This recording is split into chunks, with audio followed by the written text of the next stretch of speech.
Well, greetings, everyone, and welcome to another episode of We the People. Tonight, we have a very special treat. Everyone talks about the American farmer and, what his problems are and whatnot. Well, I thought it was time to stop speculating and maybe bring on a real American farmer and see exactly how he feels about today's political climate. So, my guest tonight is Mr. Dennis Henke. I see you go by Denny, so I'll use Denny if you don't mind. That's be perfect. All right, so tell us a little bit about yourself there, Denny. Oh, nothing too, excuse me, nothing too exciting. I'm 56 years old.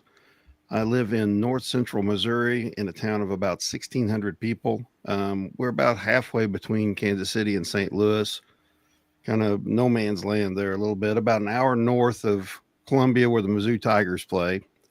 56 years old, full time farmer. Been married 35 years. Got a daughter and a son. My daughter is an occupational therapist, and her husband works in media. And my son is a financial planner, and his wife is a stay-at-home mom. So, just trying to make a living out here in the heartland.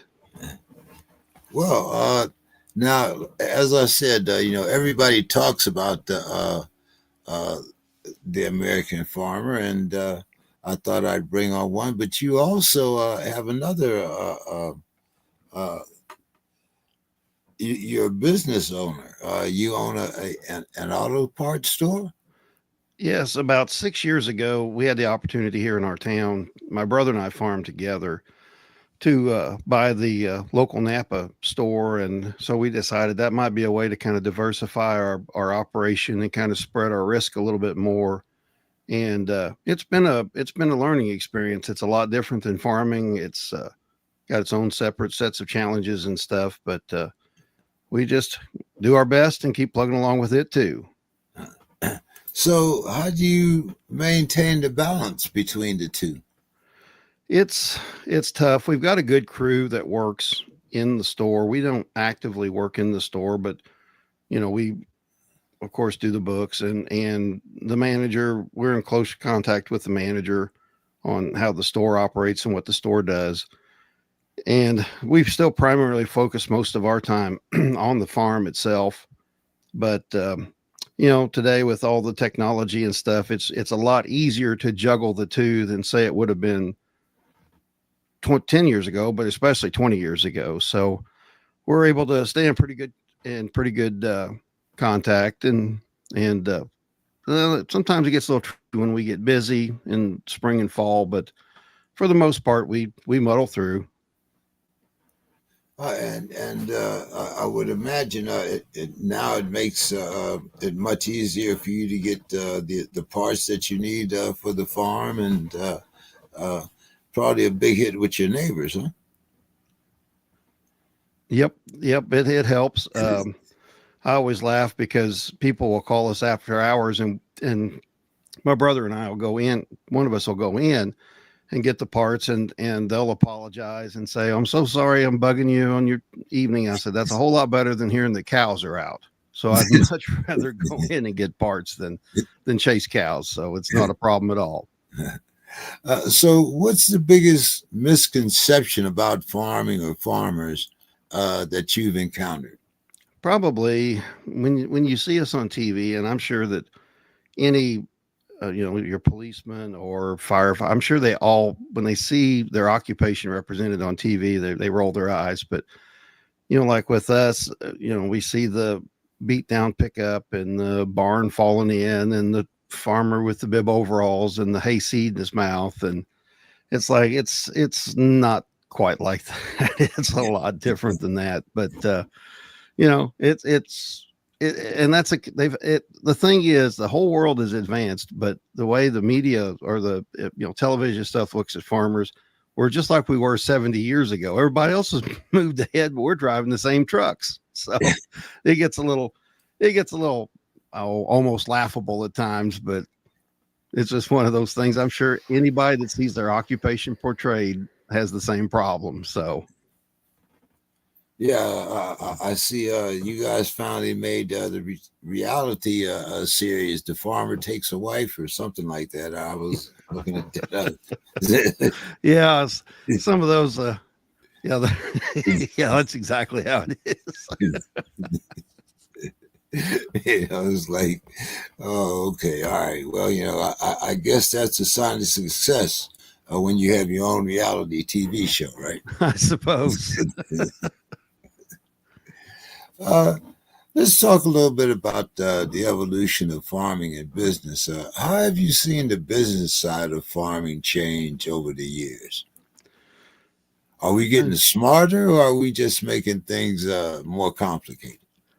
it's a lot smarter. With the business, you're seeing you're seeing farming go the way that a lot of mom and pop businesses have went. You're seeing a lot of consolidation, and I just think it's inevitable. I don't like it, but we've seen that in other aspects of the economy, and farming has been a little slower to do that, but it's doing it now.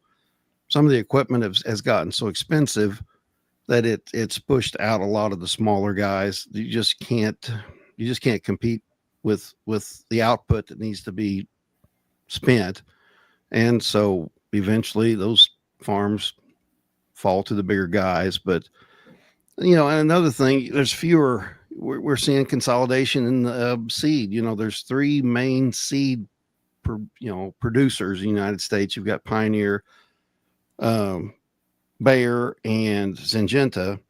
And there's some smaller seed companies, but those are your big three. So they're the ones with the genetics. So there again, the price set goes up. Now the quality of seed goes up, but also that just all gets more and more expensive. And it's just inevitable. Everything gets bigger, everything goes more to scale, and we're just seeing that same thing. Yeah, I thought there was a thing uh, a few years ago about the pricing of seeds and the big three. I guess some of the smaller companies were saying that they were trying to monopolize as well as uh, not uh, them not being able to have use of the same technology when it comes to the genetics of the seeds. Do you run into things like that?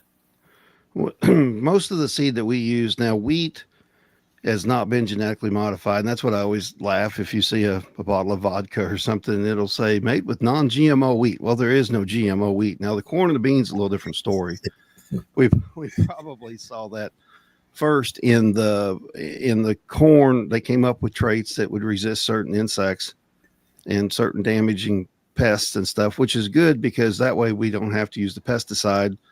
The genetics of the plant fights instead of using chemicals that are more of a broad base that could take out good insects. And then on the beans, probably the big thing is the Roundup Ready beans that came out probably about 30 years ago. That really revolutionized things for us, um, because it was a broad base kill that would kill a spectrum of weeds, broadleafs, grasses. It didn't matter, and not hurt the beans. But now we're seeing, because of overuse, we are seeing resistance to weeds from Roundup. I mean, there's weeds that Roundup used to just smoke 25 years ago, and they won't even discolor the leaves now. So they've come up with new chemistries and stuff, but we have to be very careful that we don't overuse those chemistries, and we need to switch them around, because that's what happened with Roundup is everybody used it on everything. Next thing you know, nature finds a way, and we had resistant weeds. So we're trying to move more to a different mode of kill from, say, that, because we rotate corn and beans. So we try to have a different mode of kill on the weeds for the corn as, say, the beans, instead of just hitting them with the same chemistry year after year. And the thing is, the technology is very expensive on the seed itself, but we do get a return. I mean, it's hard to pay that extra price, but undoubtedly we think it's worth the return because we keep using it. So it's kind of like buying a car and you're like, well, I like air conditioning, so I'm going to pay extra for it. Well, that's kind of the way we are with a lot of the genetically modified seeds and stuff. But it's crazy because I remember if we spent $20 or $25 for seed, even in my days, not counting my dad's. Now, a bag of seed corn, the top-notch seed corn will retail for over $400 a bag, and a bag will do 2.5 to 2.6 acres. So we're looking at well over $100 per acre just for the seed, where it used to be $20. But our yields have also increased, and so it's just what you have to do to stay competitive. Okay. I know dealing with regulations can also be a headache. In your experience, what's the one piece of legislation or red tape that's driven you crazy? Probably what comes to mind is very recently. So Missouri, there's an invasive species of buzzard, and it's called the black-headed buzzard. And instead of feasting on dead carcasses or whatever, this buzzard will actually attack newborn calves and like poke their eyes out and actually attack them. So you would think you could just Oh, go ahead and see one of these and shoot them and call it good. No, we have to have a permit because they're considered migratory birds. So we could actually have a federal fine because they're a federally protected bird, but they're out there killing our livestock. But we better not shoot one unless we've got the permit. So it's things like that sometimes it doesn't seem like the legislative end of it or the rulemaking end of it. It seems like there's a lag between where it needs to be and where it is. It's a kind of a delay system, and that gets frustrating. And we have a lot of red tape, as far as with the Farm Service Agency, because there's a lot of like CRP, which is called Conservation Reserve Program. And what it does is more of the environmentally sensitive ground is put into a program and taken out of production, and which is fine. And we get paid contracts for that. But some of the management practices are just almost impractical. But you're out there doing things are silly, but that's the rules, so that's what you do. But at the end of the day, it's like every other aspect of business. There's going to be some kind of bureaucracy you're going to beat your head up against and go on. now, a lot of common people like myself, when we hear about farmers, being paid not to grow, we get, I think, a distorted picture of that. Uh, you know, kind of.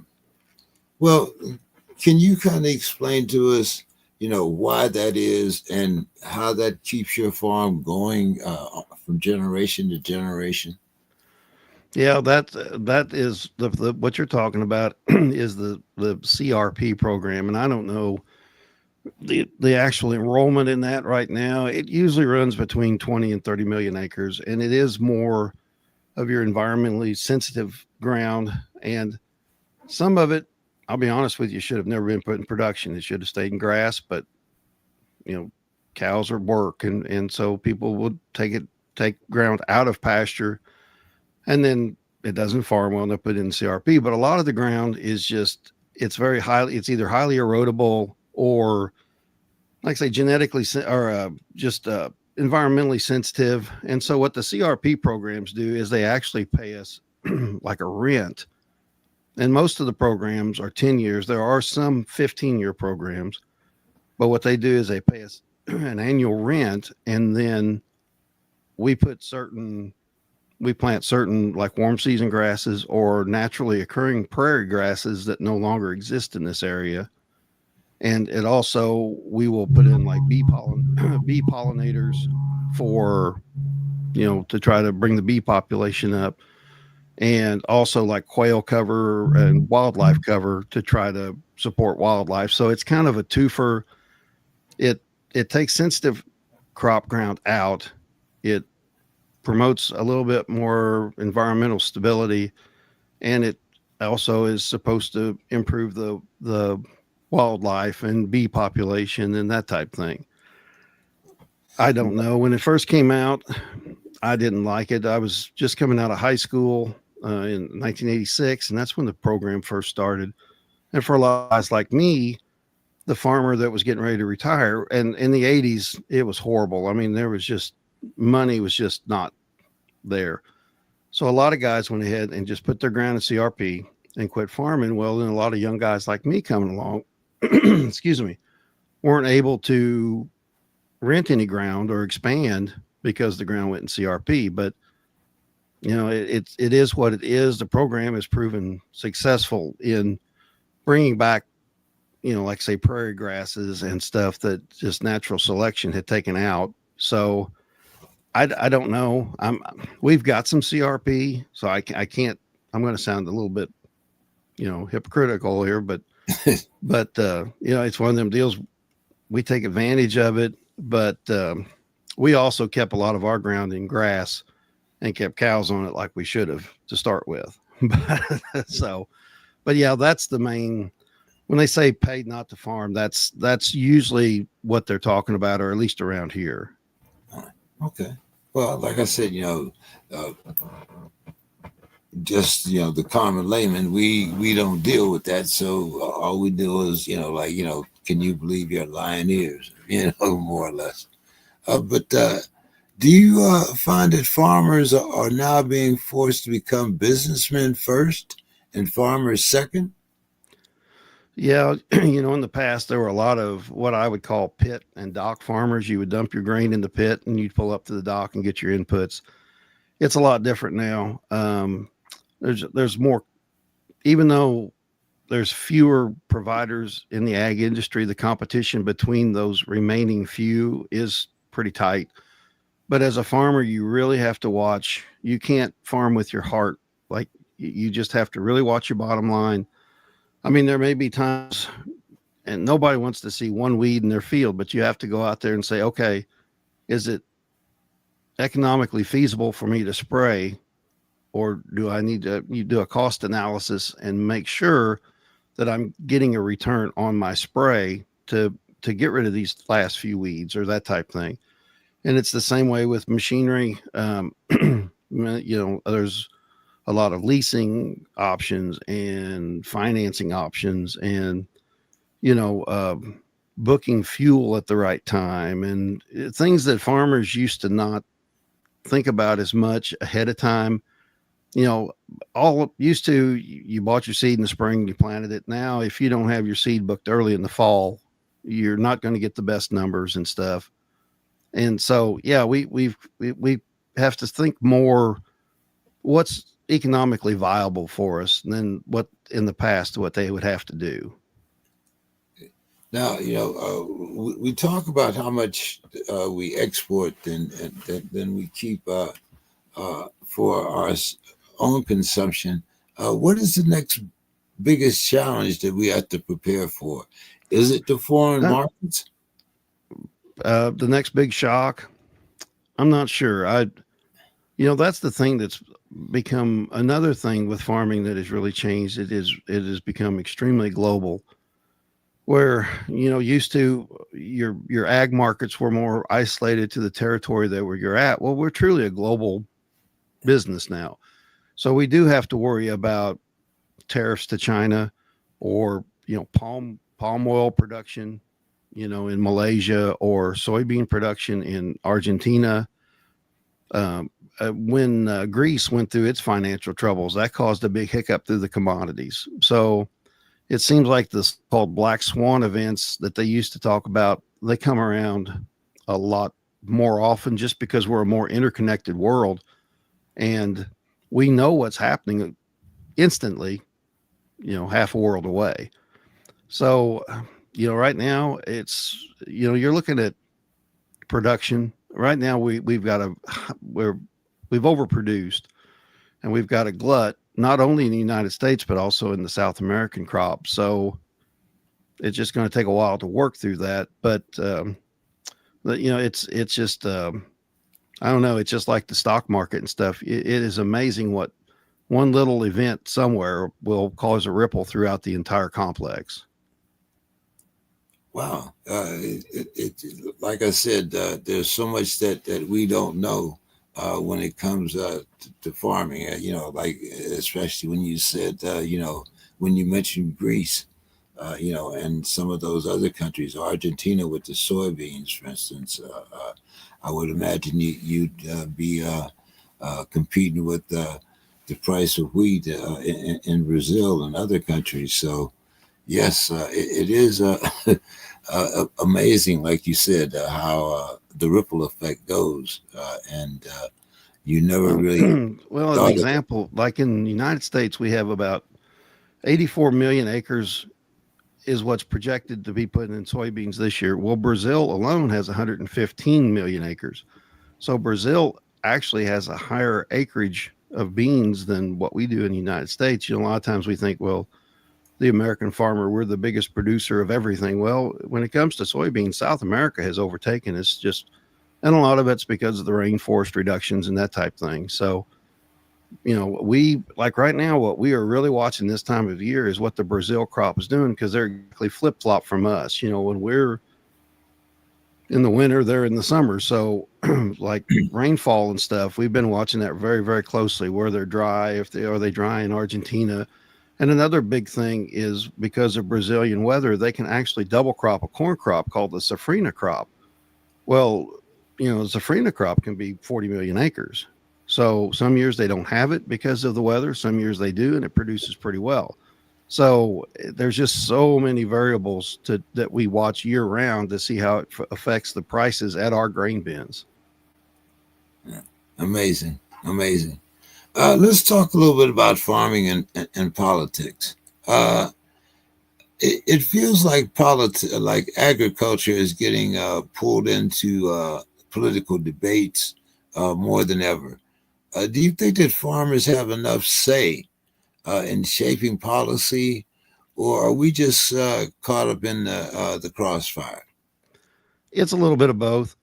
um, the thing is, like when they pass a farm bill and it's announced and it's, I don't know, just hundreds of billions of dollars. What a lot of people don't realize, and they think, well, the farmers are going to get this huge windfall. Well, 81% of the farm bill is actually nutrition programs like your SNAP and WIC and that type thing. So really only 19% of the farm bill actually goes to agriculture. So sometimes we get a bad rap. Don't get me wrong. Sometimes I think the government overreacts with some of the farm programs. And I guess it helps us short term, but long term, it just raises the price of everything. I mean, it's, if our prices are high, then our inputs are going to be high and our machinery prices are going to be high. It's everything's water finds its own level. And although like I say, I'm just as guilty as everybody else about the farm subsidies and stuff. Sometimes I think the government overreacts to them. And, and a lot of that is you've got your senators and stuff looking for votes. Probably the big thing that does help farmers is the fact that you figure that your farm states, like say Missouri, we have two senators. Well, you guys out in California have two senators. So that in the Senate, we've got a little bit better equilibrium than say in the House as far as how the farmer is treated. But a lot of times, the reason you'll see this huge disparity in the farm bill with this 81% going to nutrition, it's tacking on stuff so the farm part of the farm bill can get passed. It's just like every other bill that goes through Washington. By the time, hey, if you add this for me, then I'll vote for yours, and you add this for me, and the farm bill is no different than every other piece of legislation. There's just a lot of stuff tacked to it before it finally leaves the chambers. Uh, this current administration is talking about tariffs. Uh, can you tell us, the effect of tariffs on you and your prices? And is that a good thing, or how do you see these supposedly upcoming tariffs on different grains and commodities? Well, surprisingly, the tariff talk has not affected the markets yet, but a lot of the tariffs haven't went in place. A lot of it will depend on how other countries responded to the tariffs, because you've got like Brazil and Argentina. They actually have a tax that they place on their exported beans, and it varies. They may have a 35% export tax. So, even though China may raise tariffs on U.S. grain, if Argentina and Brazil see a chance, they'll raise their export tax to try to cash in on the farmers' crop there in their countries. So will that balance? It's like I say there again. It's just there's so many factors to take into effect. At first blush, it would seem like it would hurt us, and it may. But another thing though too, it's like, well, if China buys from somebody else, then somebody else is going to have to buy from us. It's all got to, everybody's got to buy what they need. Probably the big thing now though is, like I said earlier, we're all sitting on huge supplies. So it's definitely a buyer's market right now out there, especially in the soybeans. So how does that, from what you're saying, you can take, this year could be a boom, but next year could be a bust just due to the competition, the wide competition and the overall surplus. Is that what Yep. you're saying? Yeah. And the funny thing is time gets away, but 2 or 3 years ago, the crop prices were under quite a bit of pressure in the summer, and they had a derecho in Iowa, which took out millions of acres of corn. It was a high wind that I can't remember the exact parameters of it, but it's a certain mile per hour wind for a certain length of time. I mean, it blew over buildings, grain bins, and it wiped out a huge part of Iowa's crop. Well, then all of a sudden overnight, we went from depressed crop prices to pretty good crop prices. And there again, it was one of those literally overnight events. So, like I say, the tariffs at first blush, you would think it would hurt, and it may. I don't know. It's just the marketing and the worldwide business of it is just so complex. And you don't know the wrangling, and because a lot of times, even in the past, China would take possession of, say, so many cargo ships, container ships of soybeans. Well, then when they would get there, they would refuse them. They would reject them from the inspection. Well, they play that game because then they can wheel a deal and get them cheaper. And so, like I say, there's just so many parts at play. I hate to say I'm curious to see how it works out, because that usually doesn't. Usually, curiosity did kill the cat after all, but we'll see what happens. Another thing, weather. We've seen some very crazy weather all over the country. Snow in Mississippi, tornadoes in New Jersey. Uh, how has the weather affected you guys in the Midwest? And are you on track to get your crops in the ground or harvest? I mean, how is the weather affecting your timetable as a farmer? And it could have a huge difference. A lot of times, as the farther you go up geographically, United States, the different crop times the different seeding windows you have. But in our area, just as a rule of thumb, a good time to plant corn is, say, the 1st of April. Well, if you hit a little bit of a wet spell, then the next thing you know, it's the 1st of May. And historically speaking, corn planted after the 15th of May, you start seeing a pretty good yield drop. So if you would hit a streak of wet weather, and you miss that prime window, you can figure, well, we've already sacrificed part of our potential yield before the seed is ever in the ground. So, and then you have to worry about, okay, when we plant, we're a little bit short of moisture. So let's work this ground and let's immediately plant it. Let's not let it dry out. Let's try to hold the moisture the best we can. Sometimes you plant and you hope for a rain. And temperatures have a huge bearing. I mean, if you plant corn the 1st of April and you hit wet, cool weather, that plant's not going to, it's not going to thrive. It may survive, but it's not going to thrive. And the thing with corn's very tricky. Corn is the most heavily modified crop in probably the history of man. The first maize crops, you had the seed was up at the top of the plant. It was more of a grass, like a wheat.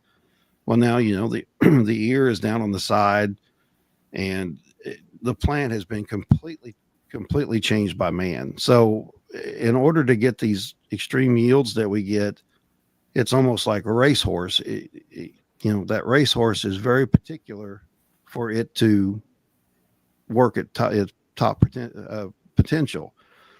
So the corn, I always say, if it has one bad day, it'll never recover from that. And so you hope that you get the right warm weather, and you don't get a late frost, and you don't have wet cold, and you get another thing. Even with corn is emergence. If the corn doesn't evenly emerge within 48 to 72 hours, if you have a late straggler, and during that, so it will be later during that pollinating period, chances are it won't even have an ear on it. So it's almost more of a weed taking nutrients. That's how picky the corn has gotten. Soybeans are a little more forgiving, but soybeans, same way. You get cool, wet weather. Soybeans can be really susceptible to a lot of different diseases, Phytophthora. I mean, there's a whole list of them, and different molds and that type thing. And so weather, and in the summer, if corn will usually pollinate over about a 3-day period, a corn plant will pollinate. And so if you have hot, dry weather where the silks, say, will burn, or if that plant's under stress, just that 3 days, if you have 3 bad days, if they're the wrong 3 days, you'll sacrifice most of your crop. And the plant could look tremendous. Pollination is just ridiculously critical on corn. There again, beans bloom over a longer period, but even beans, if it gets too hot and dry, they'll drop their pods, or they won't bloom as heavy. So the weather is and weather also affects our insect pressure. If you get the right year where the insects can thrive, they'll do a lot more crop damage than certain other years. So it's there's not a farmer that can't tell you the 7-day forecast from about the 1st of March to about the 1st of October. Now, are there separate crops? I mean, are there feed crops as opposed to, I guess, the crops that you plant for human consumption? You mean like difference between feed and food? Like the corn that you would take to feed your cows, or your livestock. Is that a different grade of corn than the corn that you put on the market? Yeah, the corn, all the corn that we raise, it goes into ethanol or livestock feed, or they make the corn oil and that type stuff. I always say that the corn that is raised primarily in the Midwest, it's almost industrial product, really, with what they can do with it, because there's so many uses for it. But like right now, you see about 25% of the corn crop goes to ethanol. And that's another thing that we kind of take a bad rap, because they'll say, "Oh, well, you're using food for fuel," and that's not true, because when you take that corn to the ethanol plant, and that's what we do with most of ours, well, they take the starch out, and that's what makes the ethanol. So your corn, just a regular kernel of corn, will run 9 to 11% protein. If you go out and feed it, that's what it's going to be. Well, when they take the starch out, what's left is actually a high protein feed of 25 to 35% protein. That is a very, very effective animal feed, and they can actually use more of a roughage to finish out the ration.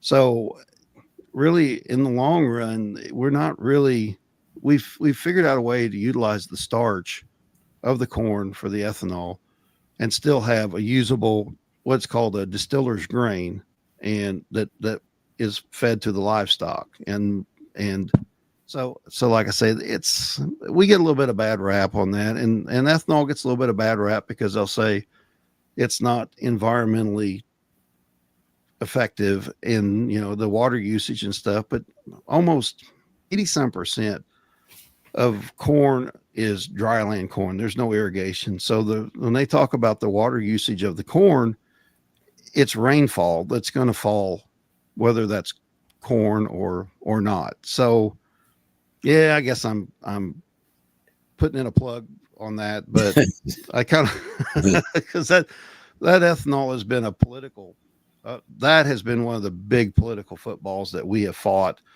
They encouraged us to support ethanol, and and then they come out and they say it's not any good, and then in actuality, but it's probably in the middle, just like a lot of things. But I'll get off my soapbox there and move on to the soybeans. Now, this our soybeans.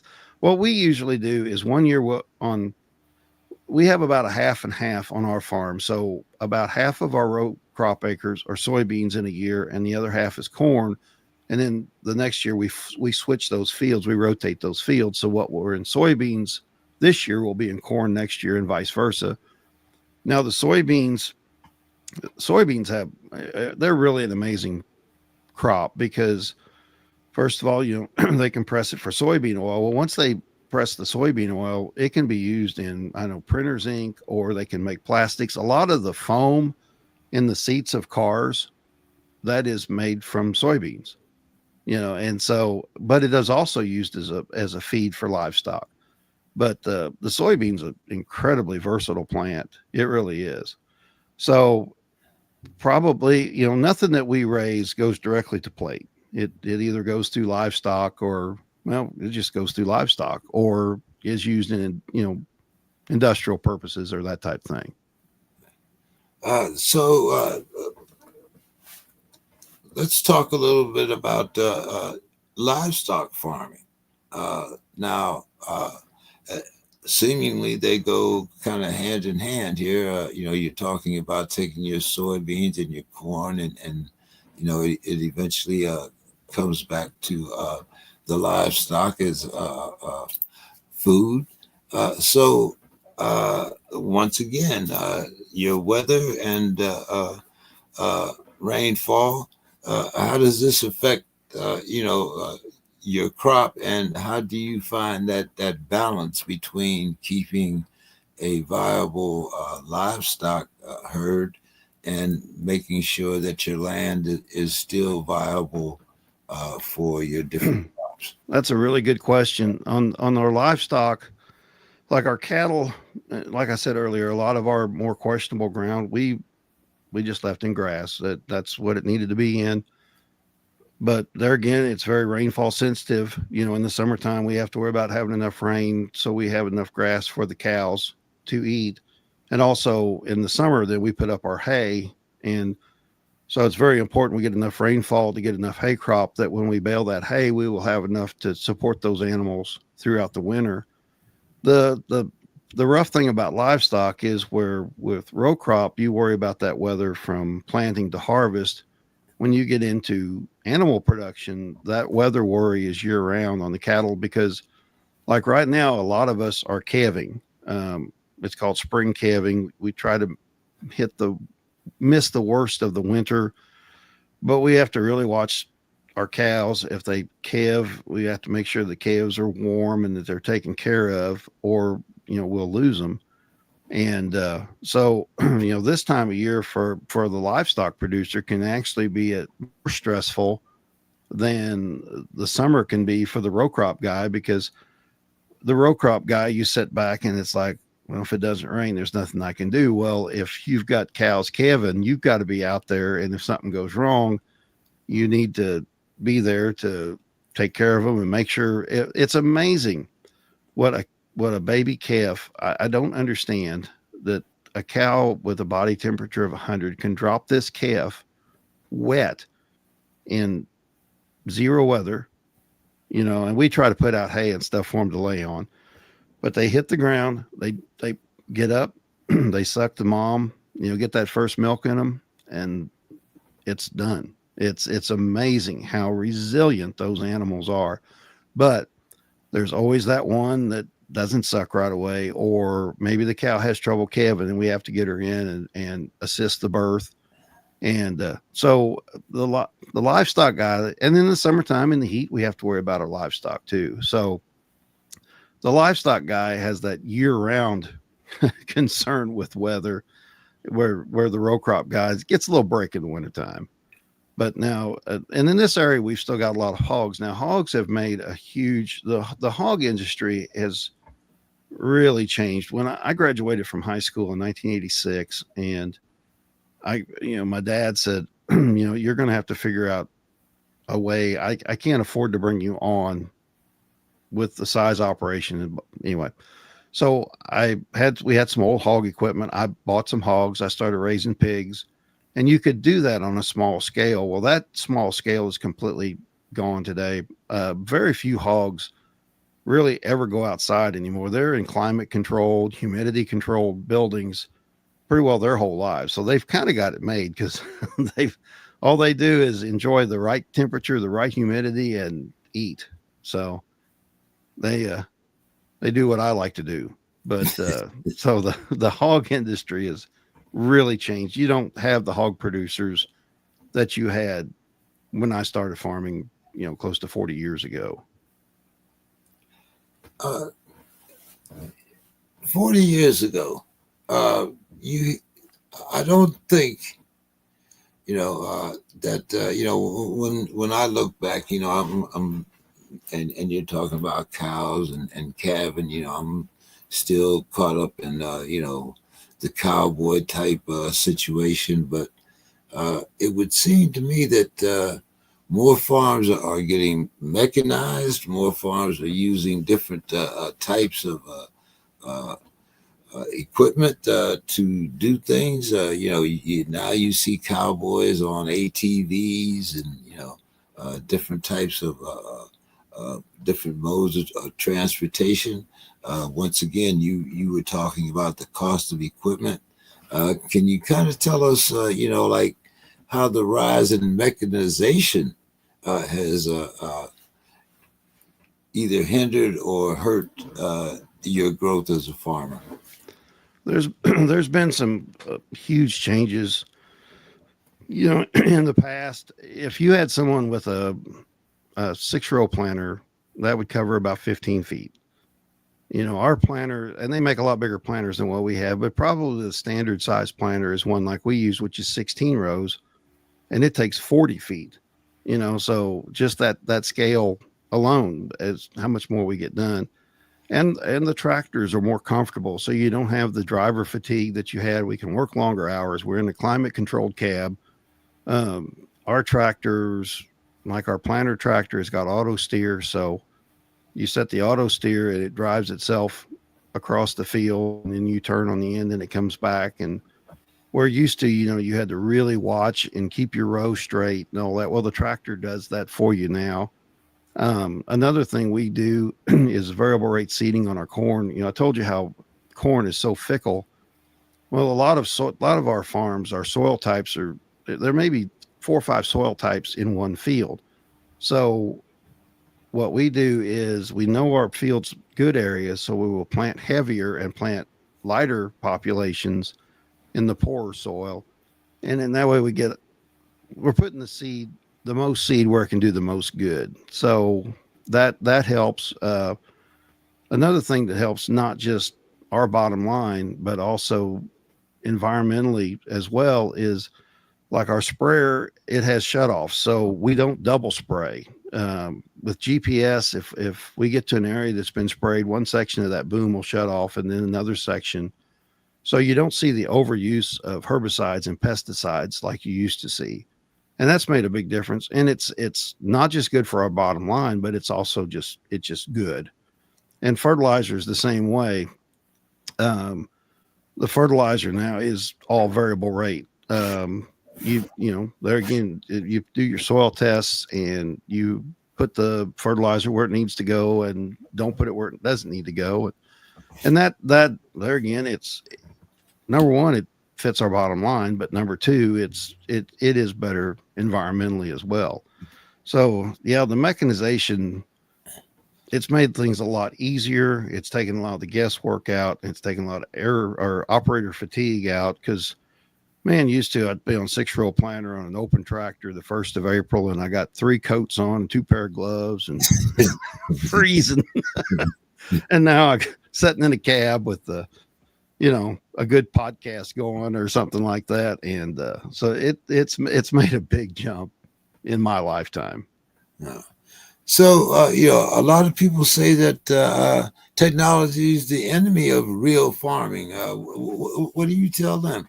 Like you said, hey, I used to be out here with 3 coats and 7 pairs of socks. So, I mean, just Well, we probably just the started, biggest way that technology has hurt, as far as I can see, is you're starting to see John Deere's kind of leading the way. Now we run Case IH, we run red equipment, but it makes no difference. One company does, the others will follow if they're not stopped. But John Deere right now is pushing where you don't have the right to repair your own tractor. What they're saying is a lot of the technology in that tractor you do not purchase, you lease. And so when you buy that tractor, you're not signing necessarily a purchase agreement, but you're signing a lease agreement. So if you have trouble, you have to have them come out, diagnose it, and fix it. Well, there's been some lawsuits. Well, Harley Davidson actually tried this first, and they've lost their lawsuit over the right to repair. So the technology, because what we could used to, a farmer, we could fix it under the shade tree with some wrenches and a little bit of listening and, tuning around. The first thing they'll do now is they'll pull out a laptop computer and plug in our tractors and try to figure out what's wrong. But the interesting thing is, so like when Russia invaded Ukraine, there were a lot of John Deere combines in Ukraine, and Russia was trying to bring those combines into Russia so they could use them. Well, John Deere remotely shut them down. They call them bricked, and all they are is just a big old paperweight. And so Russia wasn't able to do anything with them. So that's a little bit scary when you think about how remotely they can control your vehicle and stuff. That gets a little bit uneasy for me, but I'm just a real little fish in a real big pond. So I don't think they really care what I say. Yeah, a lot of people think that they've lost their voice, but that's not really what the Constitution is about. It's about the people. But that's a different conversation. We can probably get into that at another time. But going back to your global markets and the local impact, with everything that's happening worldwide, trade policies, climate change, the big agricultural companies, how do you see impacting? How do you see all that impacting your bottom line? When you brought up climate change, and I've seen a difference in the climate. Our snowfalls are different. And I don't want to get off on a tangent. I don't know what causes it. But there has been some changes to the climate. I mean, it's just the way it is. And that's the thing too. Some of the corn that we plant now is more drought resistant. And every year we plant at least some of the drought guard corn just to hedge our bets a little bit on the weather. And so there again, we have to factor in as many variables as we can and try to counteract the negative ones as much as we can.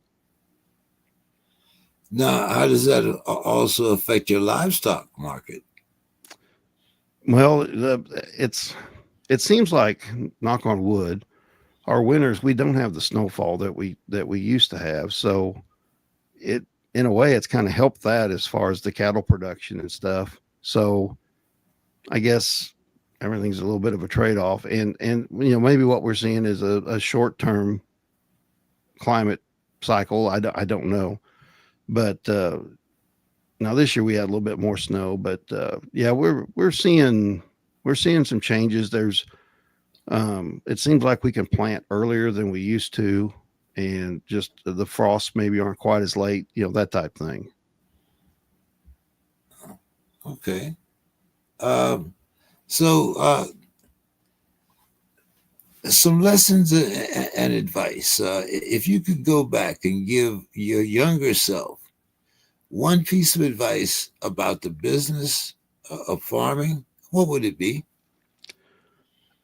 Well, I was raised that you can't learn farming from a book. That was preached at us, all of us guys.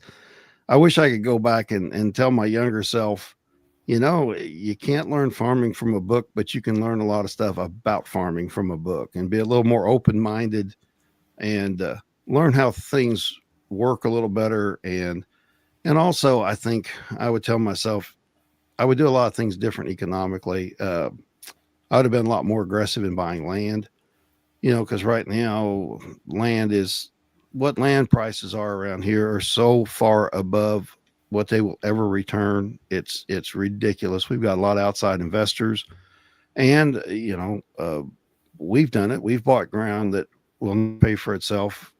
I mean, we've got to take other acres and help make that payment. So I probably would have told myself to be a lot more aggressive in land purchasing too.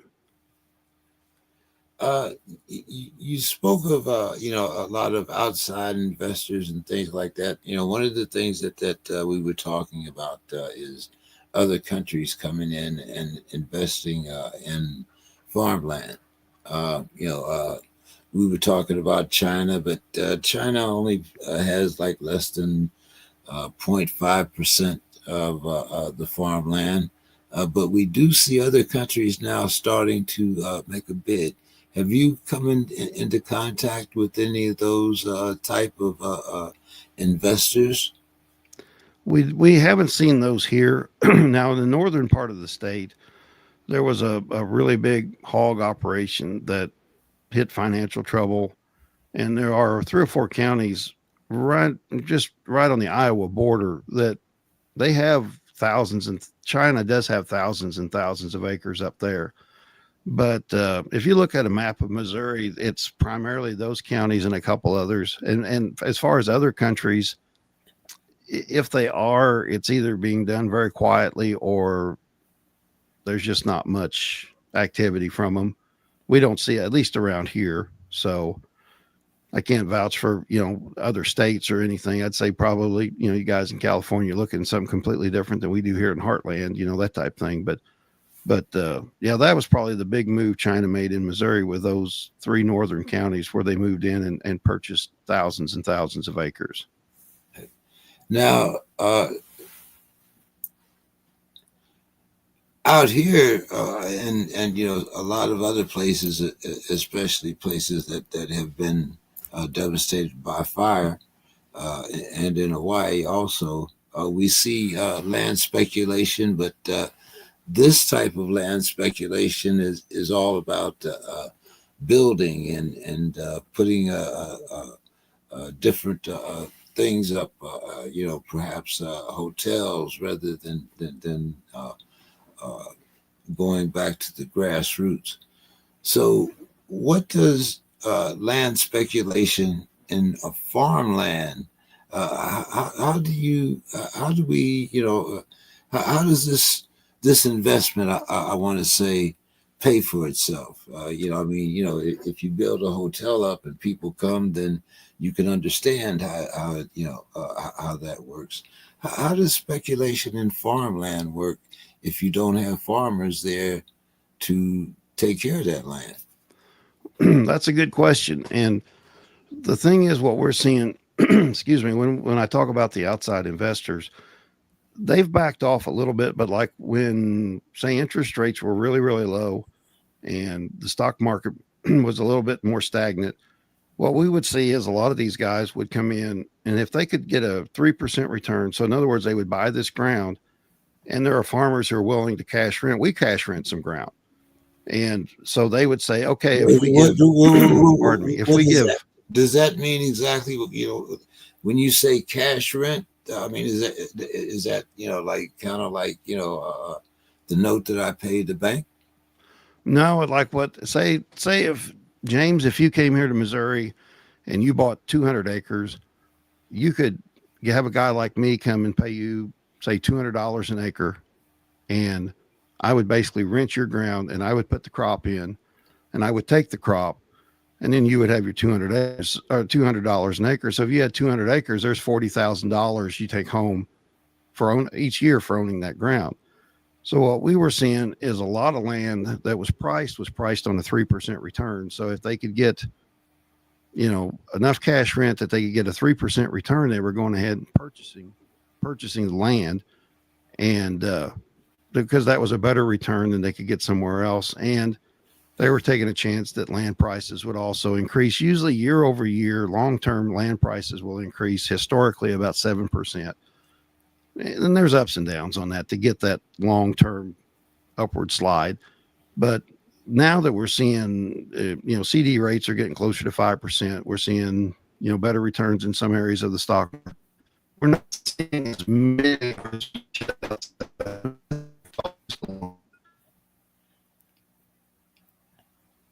So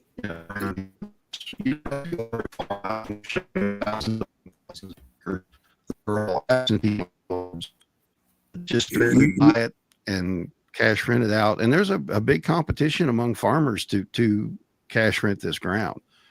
So, but we don't see the speculation we see here is maybe they do that and they get their 3% and then take a chance on the land appreciating in value, because they know if approximately right now in the United States, there's around 876 million tillable or farmable acres of ground.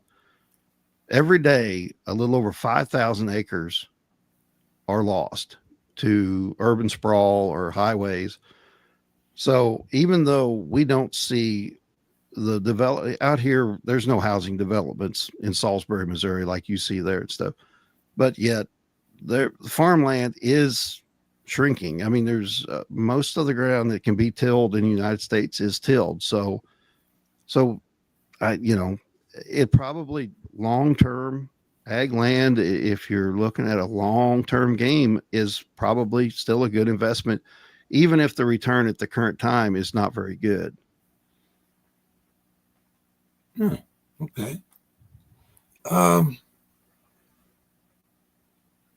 Farming and business can be stressful, but you got any funny stories or ridiculous stories from your time in the field?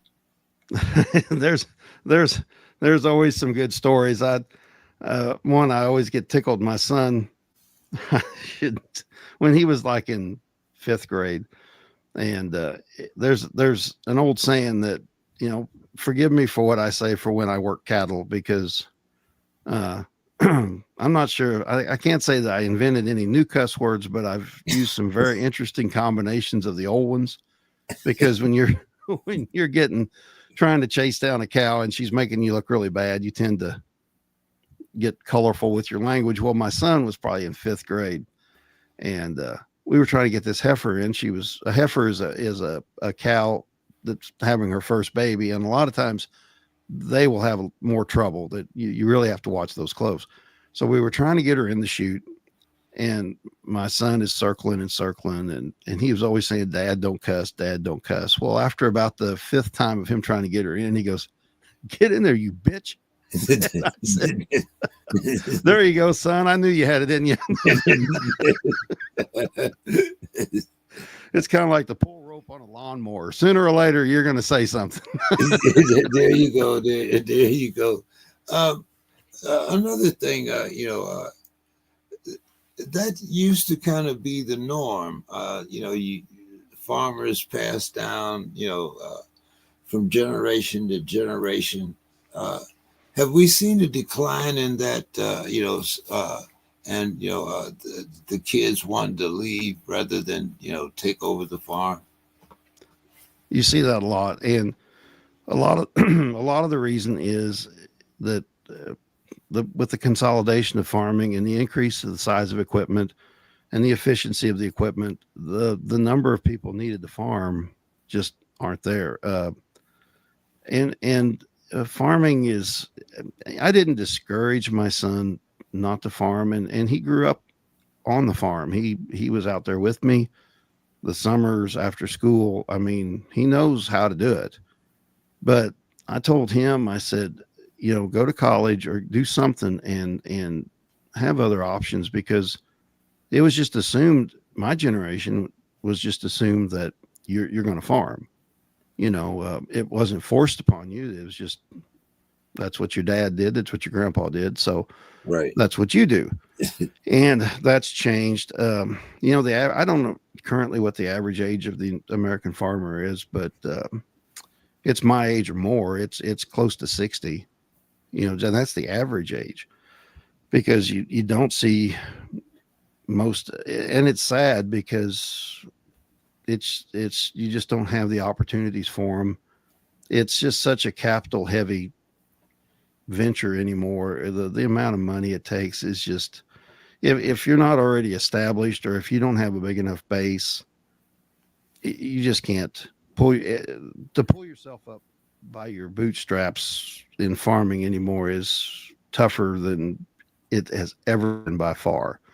So, I don't say I scared my son off, but I encouraged him to look into other options, and he chose not to come back. And that, and now I farm with my brother, and his boys are younger, and it's possible maybe one of them will come back.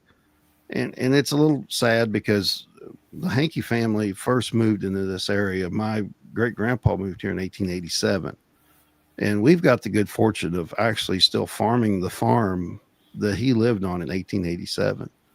So you hate to see those multi generational farms fade, but we've seen a lot of them. And what really bothers me is those farms themselves that have been multi generational get sold off because the heirs have left, and they rent the ground out, and then they finally just decide to sell it, and an investor buys it, or maybe a neighbor. It's not all investment, but you don't see a lot of kids returning to the farm.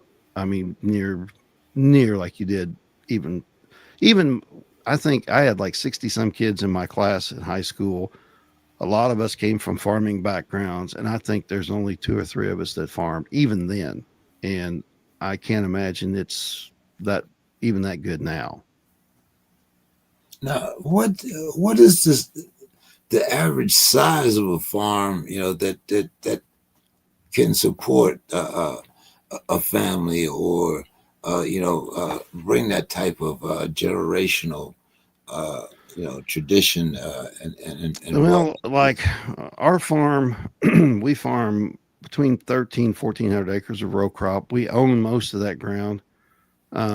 We own some of it with the bank, but Yeah. but we own most of it, and we own our pasture and that type thing.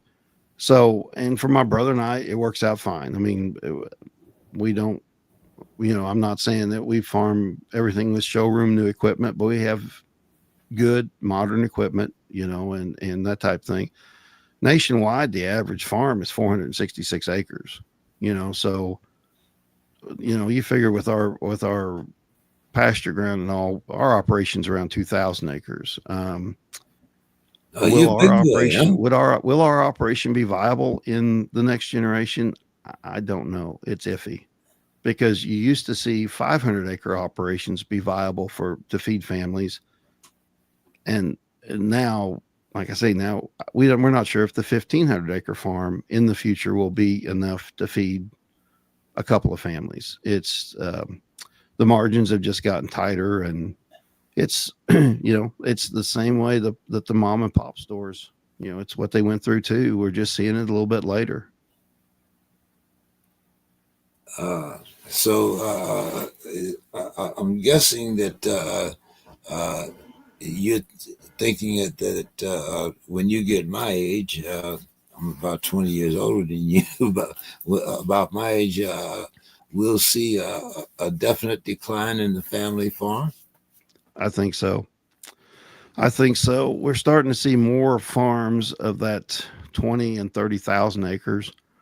And a lot of those farms, there's a couple of different operations around here that will actually bring in seasonal help from other countries on work visas and stuff to operate their equipment.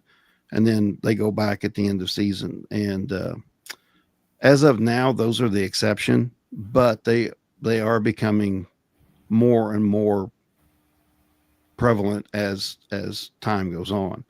Now, in the past, I've seen some of those operations fall.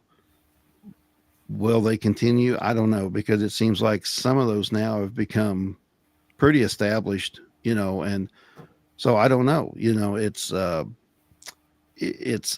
I do think that you're just going to continue to see more and more consolidation. I think that's just the nature of the beast. I mean, you've got when your combine or harvester, they've got new ones now that you're pushing $1 million just for one machine to harvest. And, Excuse me? Did you say $1 million? yes.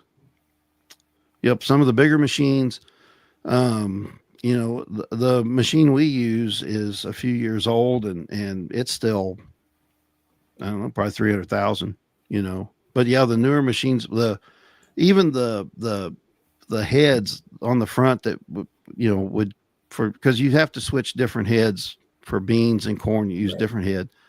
A bean head will run you, a brand new one will run you probably $120,000. A new corn head's probably going to be close to 100,000, and then the machine itself. And there's a lot of $600,000 tractors, and it's pretty hard. It's pretty hard with 1,500 acres to pay for $1 million machine. I know we can't do it. So, but That's what I'm thinking. That's what we're seeing. And these are the machines that they say that you're leasing. I'm assuming Yep. Wow, that's it's amazing. I mean, that's a luxury car.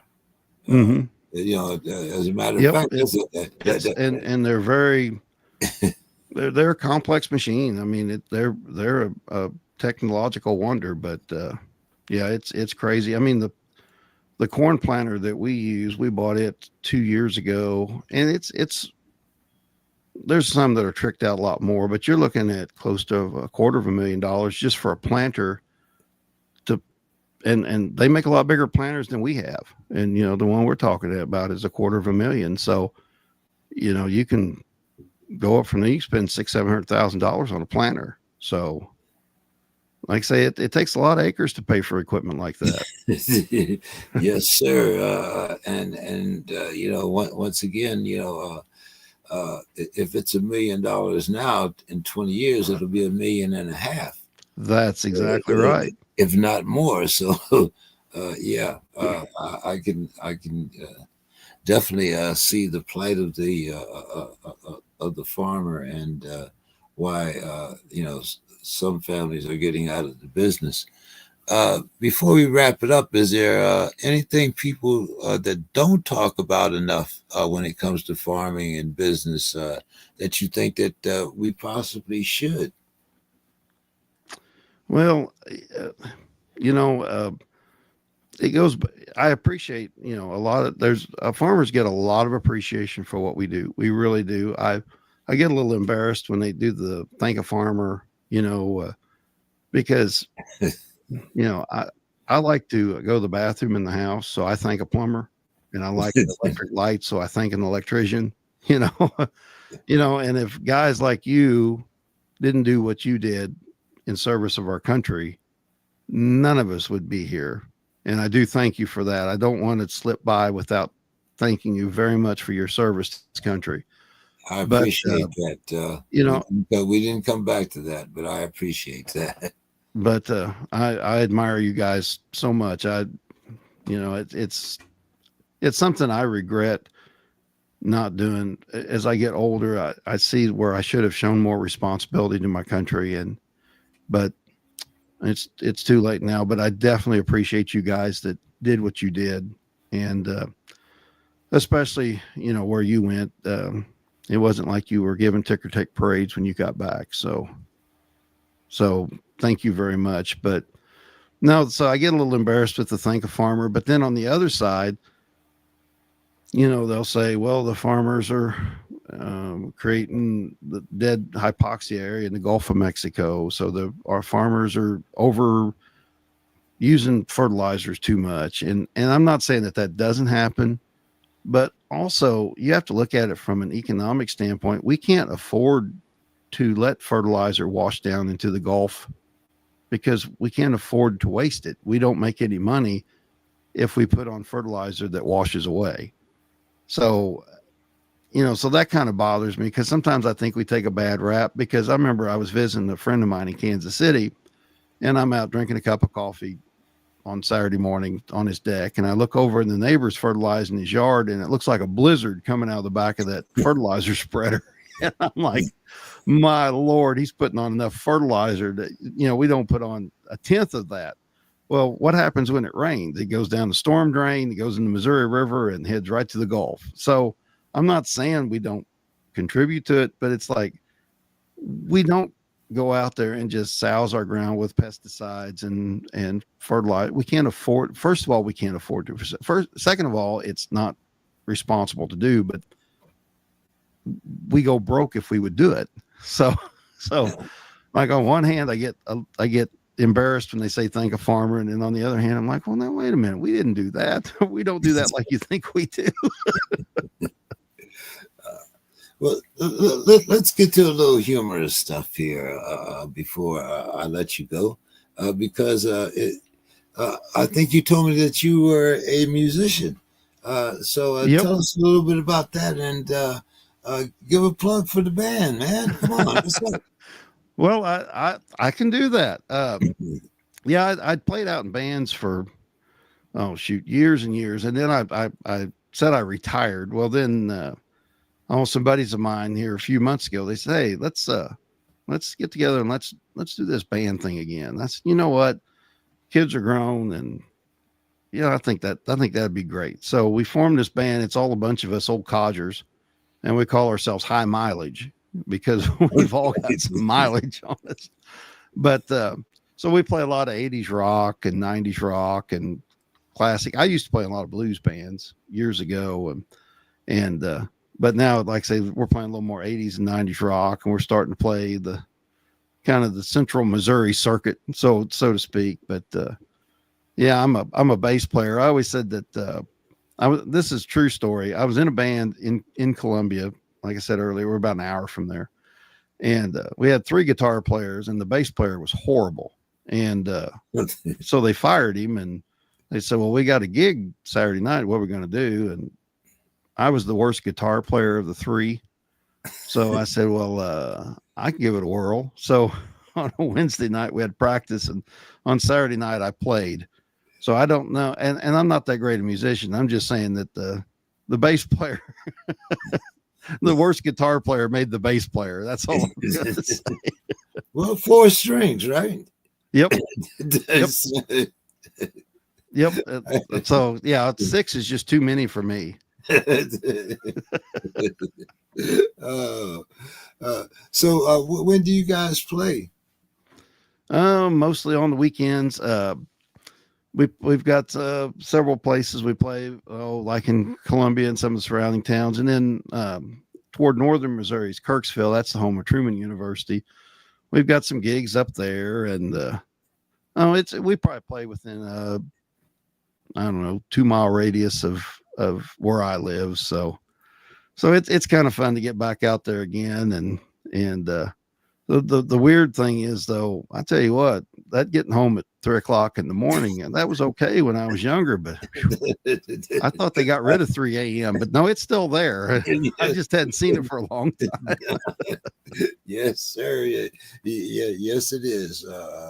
I haven't seen 3 a.m. in a long time myself, but Well, no, I do take that back. I stay up rather late, about around 1:30 ish, 2 o'clock. But yeah. So and another thing, I saw you want to take my job.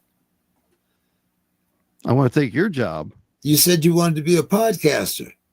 Well, I'd like to, but I'm enjoying just going on.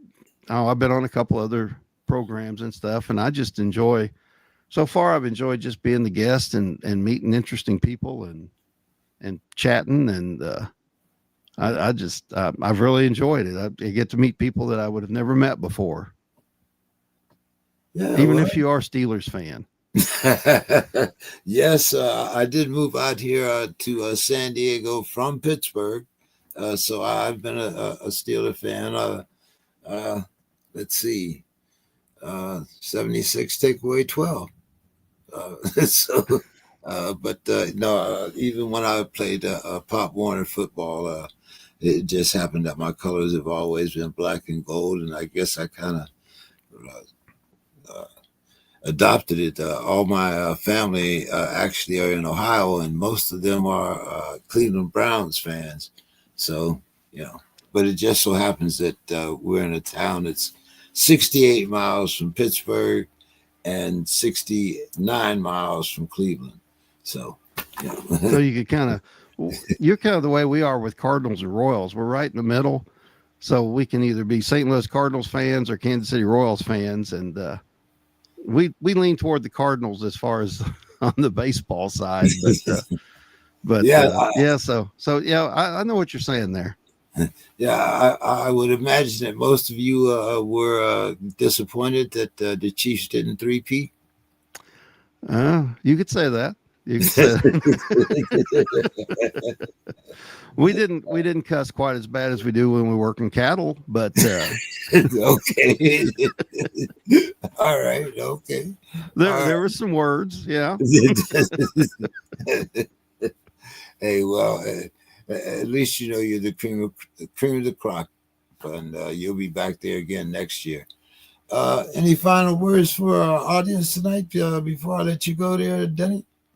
No, I really appreciate you having me on, and it's kind of amazing that a farmer from mid Missouri can talk to a guy sitting out there in San Diego and have a nice conversation and stuff. It's pretty cool world we live in when it comes to that stuff. Yes, sir. It definitely is. I find the experience of very fulfilling, especially like I'm retired now, so you always need something to keep yourself mentally and physically active. This is kind of what I chose, so I can appreciate the work that you guys do as farmers. Usually, farming to me, means, I got my fresh strawberries, my avocados, and things like that. And, I know I still affect your bottom line because, like you say, there are a lot of things that we use ethanol for.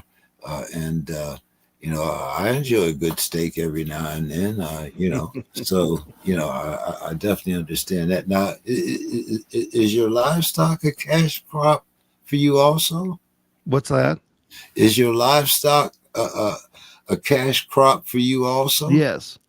Yep. We actually fed out the cattle to slaughter weight, but everything changes. So most of the processing plants now you'll find they're in Nebraska, Iowa, Western Kansas. So what we do is we raise the calves from birth until, I'll just say 600 pounds. And at that point, they're called feeder cattle. And what we will do is take them to an auction and then they will be sold. And then they're transported out to these feedlots like out in Western Kansas and stuff. And one of the main reasons is the climate out there is just better for them because it's drier. So you don't fight the mud and the sickness like we did here. We were trying to feed them out. So you'll see most, like I say, most of our cattle will end up in another state as their final destination until they're finished out. Yeah. And when they're finished out, they'll weigh, I don't know, 12, 1,300 pounds, something like that. So, So they almost double their weight from feeder. yes, Okay. Okay. That's somebody else's responsibility to fatten them up, right. right? Okay. Yeah. Give us your final thoughts for this evening, Denny. And I want you to know I did enjoy this conversation. I want to get you back on, as uh, time goes on. Maybe we'll do a one or two where you can co-host with me. Let's see. Do Hey, you, that'd be great. I'd love to do that. Yeah, you've got my contact information. You just let me know. So, what are some of the things that you'd like to talk about? Do you do sports? Tell me, give me a little insight here, and we'll make this happen. What do you Well, want to I talk like to about? Some talk. of your things. I like to talk football. That's for sure. And I like music. I don't know. I'm history buff, and Okay, but you mentioned football. Are you a Missouri fan? yep, yeah, we stay pretty loyal. Okay, all right, okay. Well, But I will say this. Of course, now that Tom Brady's retired, I don't hate him as bad as I used to. But I always laugh because I always said the original TB12 was Terry Bradshaw. So they always say TB12. I'm like, yeah, there was one before. well, that's like Dallas being America's team. How many titles do they have? To me, hey, right now Philly's America's team, but for the last 2 years, the Chiefs have been America's team. So, you know, The funny thing is, so the Chiefs won their first Super Bowl was Super Bowl IV, and the next time they won a Super Bowl, my granddaughter was the same age I was when they won the first one. So that's how big of a dry spell we. yeah, I remember Hank going up and down the sidelines. I'm real old. Yeah, Mr. Stram, right? The first one. Yep. Yeah. Okay. Yeah. Uh, Yep. boy, when you think about the temperatures back then and the temperatures now, I think that there might be a little argument for climate change. I remember the ice. I remember the ice bowl. I don't know if a lot of these kids never seen weather like that, but hey, Uh, anyway, Denny, hey, it was good having you on. I look forward, like I said, to having you back. Maybe after some of these farm bills and whatnot get passed, maybe we can talk about those. But I definitely will get in touch with you during uh, the football season. College football is just getting started, so we got a few chances, and hey, it won't be soon enough before they start putting the pads. I'm the same way. Absolutely. Well, you have a great night, Denny. I enjoyed our conversation, and I look forward to having you back on We the People. Well, I'll tell you what, James, I appreciate it so much. And anytime you want me, just give me a holler and I'll come running. All right, sir. You have a great night. You too. Take care. Yes, sir. That was Mr. Denny Henke, a farmer from Missouri. We enjoyed having him on the show tonight. It's always I try to bring very interesting and thoughtful people on our show, and I'm looking forward to bringing some of our guests back and see how things progress as we go through the coming year. So thank you everyone for listening. We appreciate you here on We the People. Once again, you can subscribe and donate to our channel right there on YouTube or LinkedIn. Denny, you can copy that link and send it to your friends, and they will be able to watch the show. They can, as I said, they can go on Facebook, they can go on YouTube, or they can go on LinkedIn. So thank you all, and we look forward to talking to you again right here on We the People. Have a great night, everyone. See you soon.